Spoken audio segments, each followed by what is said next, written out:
Halo dan selamat bergabung kembali, teman-teman netizen atau warganet yang saya hormati semuanya. Di konten terbaru hari ini, saya ingin memberikan analisa dari pertandingan Piala Asia antara Timnas Indonesia versus Vietnam yang akan dimainkan nanti malam. Tapi sebelum saya memberikan analisa saya, pertama-tama saya ingin kembali mengingatkan kepada teman-teman bahwa saya masih berada di luar negeri.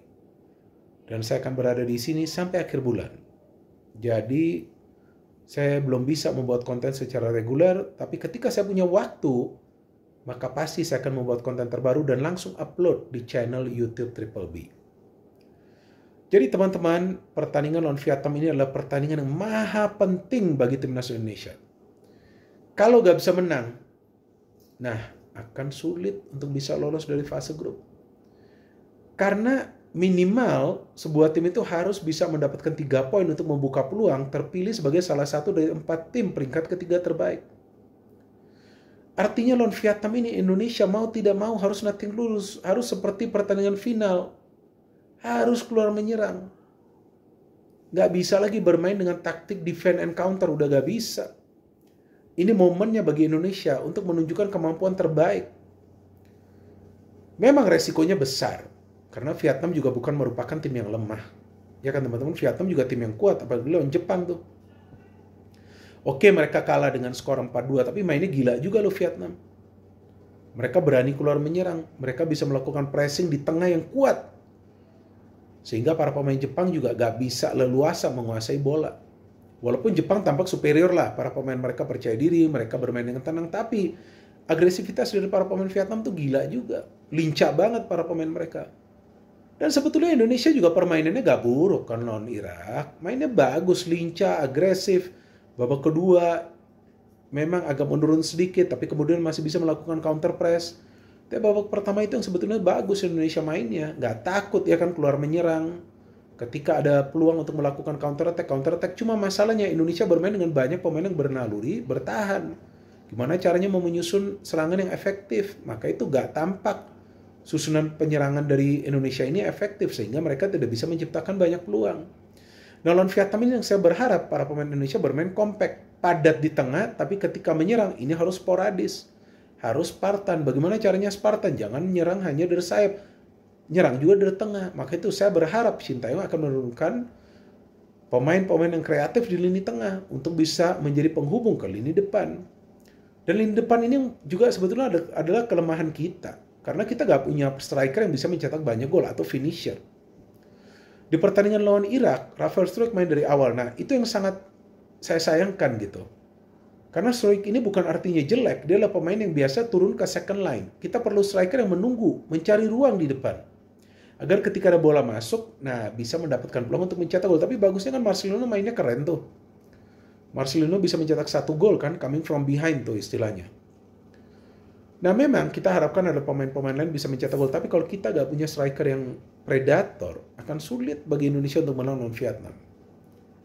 Nah lawan Vietnam ini kuncinya pokoknya bisa menang pressing ya di tengah. Kalau bisa menang pressing di tengah, udah kemungkinan besar Indonesia akan bisa meraih kemenangan. Maka itu saya berharap pemain-pemain yang punya daya agresivitas yang tinggi, punya daya jelajah yang luas, ini bisa turun dari awal. Seperti Ricky Kambuaya, Ivar Jenner, dan juga Mark. Nah bisa juga Sintayong nanti mengubah formasi, menurunkan lebih banyak pemain di tengah. Padatkan itu lini tengah. Karena yang harus dicegah adalah bola yang bisa masuk ke lini pertahanan Indonesia. Karena lini pertahanan Indonesia ini juga lemah. Itu Irak itu bisa mencetak 3 gol karena koordinasinya gak rapi di lini pertahanan Indonesia. Kelihatan banget teman-teman. Belum lagi sinergi antar lini ketika menyusun sebuah serangan. Maka itu Indonesia gak bisa menciptakan banyak peluang. Nah lawan Vietnam ini, kalau mainnya sama seperti lawan Irak, ya cuman mainnya cuman modal semangat juang tinggi, kemudian efektivitas dalam menyusun serangan kurang baik, ada miskoordinasi di lini pertahanan ya, kemungkinan akan kalah lagi. Jadi semangat juangnya sudah bagus, luar biasa, tapi kan perlu juga yang namanya visi permainan. Perlu juga yang namanya kolektivitas yang artinya harus ada sinkronisasi pergerakan antara pemain yang menguasai bola dan pemain yang melakukan pergerakan tanpa bola. Supaya akan banyak ruang yang bisa dicari atau dibuka oleh para pemain Indonesia. Lawan Irak ada 1-2 kali para pemain kita bisa mencari ruang. Tapi kan setelah itu para pemain Irak sudah paham. Tekan di tengah. Nah, jika para pemain Indonesia bisa menekan para pemain Vietnam di tengah, Itu yang menjadi kunci bagi Indonesia untuk bisa meraih kemenangan. Dan saya berharap kali ini di dua posisi fullback adalah pemain-pemain yang bisa merancang sebuah serangan yang cepat ya. Dan saya berharap lebih banyak pemain yang bernaluri menyerang, yang bermain. Memang resiko, tapi ini resiko yang perlu diambil oleh Indonesia. Kalau mau lolos. Karena kalau gak bisa dapat 3 poin lawan Vietnam, wah udah berat lah lawan Jepang lah. Kita harus realistis teman-teman. Timnas Indonesia dipenuhi oleh banyak sekali pemain-pemain muda yang sebetulnya nih belum punya pengalaman yang luas ya kan untuk bermain, atau banyak pengalaman untuk bermain di level Asia. Mana ada pengalaman sebelumnya dari mereka. Pemain-pemain diaspora Indonesia kan biasanya kan bermain di Eropa. Sekarang mereka bermain di Asia, lawan juga tim-tim yang kuat, gak gampang bagi mereka. Maka itu kita belum melihat ada kekompakan di antara para pemain Indonesia. Ini juga menjadi masalah.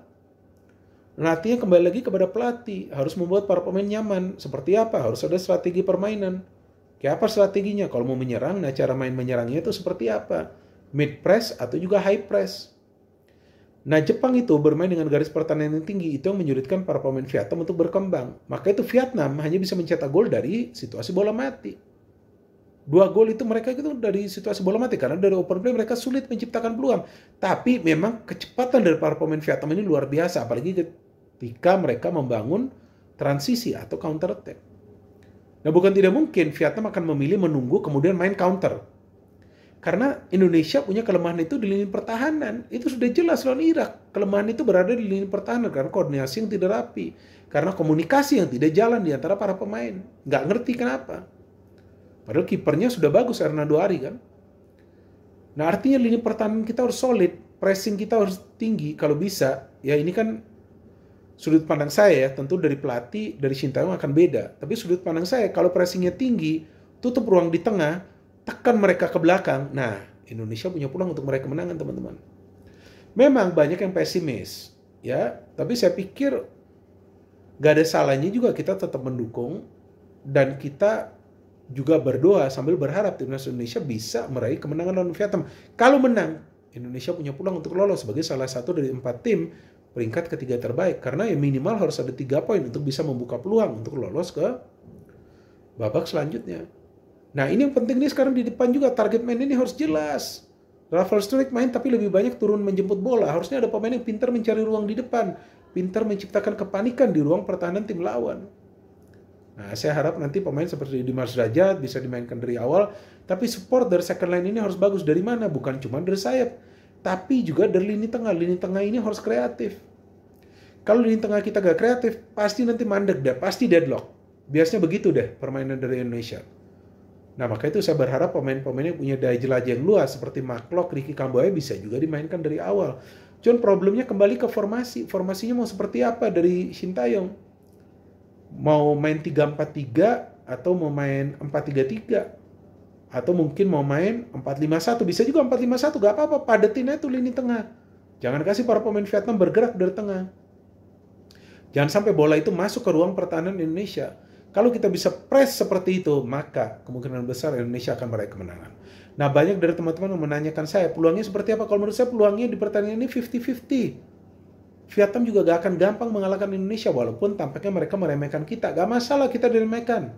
Gak masalah Indonesia dianggap underdog. Itu bagus juga bagi para pemain. Main lepas, seperti lawan Irak.